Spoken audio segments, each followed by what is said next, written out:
Welcome back to season numero trace. Quick chat in the Cadillac. My name's SG. I like to explore the simplicity of complexity. If you don't know, this is my show where I break it down for you both real and quick, both of them. Season 3 will now be available on YouTube. Full episodes ordered by title, episode number, and of course, season. So go to my YouTube, SG space Bubba space K, and check it out. It'll help you get your life right. Now, season 3 is taking place in a whole new place, baby. We down here in the great state of the Lone Star, where pistols be popping and everything's bigger, so they say. But shit, ain't nobody out here big as me. Fuck 'em. Besides that, I got a message for y'all today. Today's message is gonna be about the nervous system on alert. Okay, if you're like me, you're a person who had to rewire their nervous system basically from scratch, and it typically is not a day-long process. It usually takes a couple weeks, months, or years minimum. Sometimes, for many people, it takes decades. Potentially, it takes lifetimes. But rewiring your nervous system, well, it's no small task. But if you've been on the journey of doing so, if you've been on the journey of healing and understanding the things that cause you to self-sabotage so you can move past them and continue to make progress on your journey, do you understand one thing that continuously happens when you hit specific milestones? And that is self-sabotaging, but I'm going to talk to you a little bit today about that. It's called the search. It's the search. Now, when you hit new milestones of progress in your life and you've had to rewire your nervous system is usually going to do one thing specifically, and that is search for danger in any form or fashion. The reason is because your nervous system has been accustomed to danger for so long, however many years or days or months that it was that made it so that your nervous system was permanently rewired the wrong way. It's going to search for danger once you hit good things in your life because it's expecting them to be around the corner.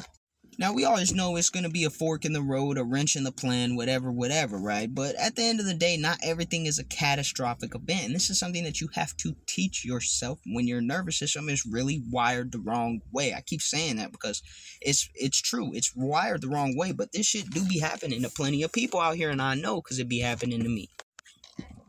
Basically, your nervous system is going to look at all these wonderful things that you've just achieved or attained or gotten to or progressed to at a certain level of your life and say, everything's too good, something's wrong. Now, here's the problem with that. Number one, that's not necessarily true. Everything is not too good. This is just the next level, the next phase. And because you had it in your mind's eye, because you're focusing and manifesting on this specific phase, stage, or level for such a long time, your nervous system enters that stage and says everything is perfect, when in reality, it's still shit you got to deal with. It's still challenges. It's still other things to overcome. However, that's not how your nervous system sees it. It says, now that we've got here, everything that could potentially go wrong is a catastrophe because this is perfect. This is the life I've always wanted, and I'm perfectly, completely happy here. It's like, essentially, it's intensifying everything in terms of the situation itself.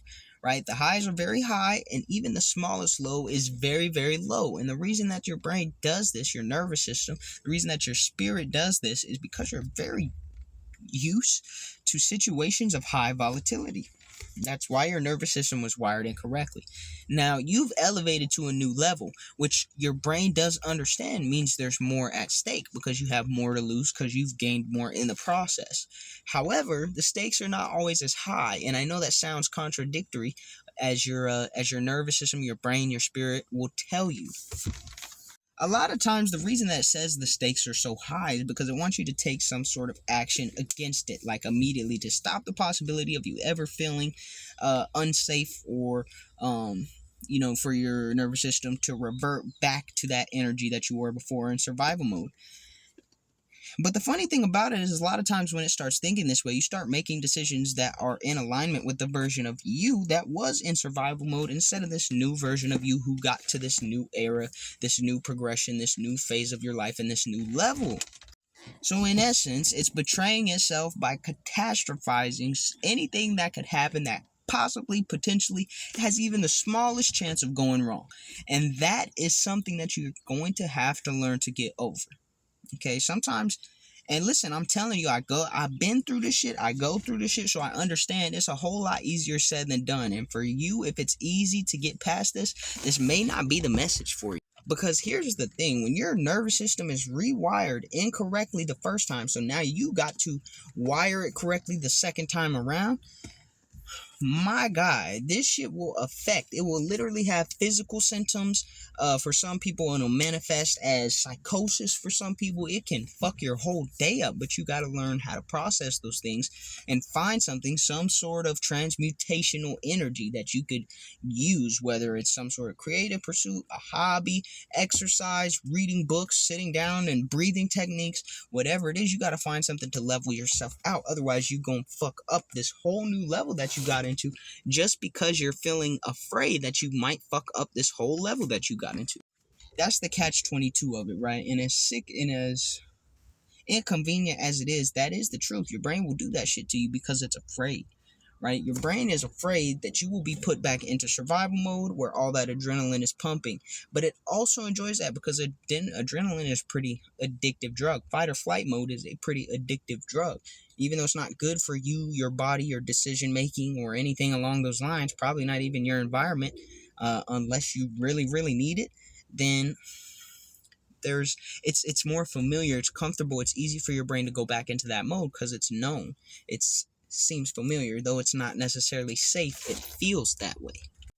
But you know better. That's why you work so hard to get to where you're at and do what you're doing and continue to grow and make progress in your life. Okay, so find some sort of outlet to channel that, because it's important. It's very important. See, I'm not saying that your brain, your nervous system, your body, none of that shit is trying to betray you, but essentially you are in unknown territory, and instead of allowing you to explore, it's trying to pull you back to where you came from, where you know what's there. You know that wasn't for you. That's why you moved on to the next phase.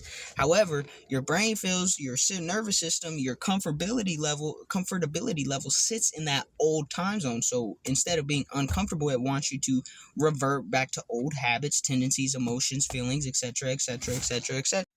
You don't have to do that. I would actually advise that you don't do that. Now, will I say you have to continue forward and make progress and ignore that part of yourself?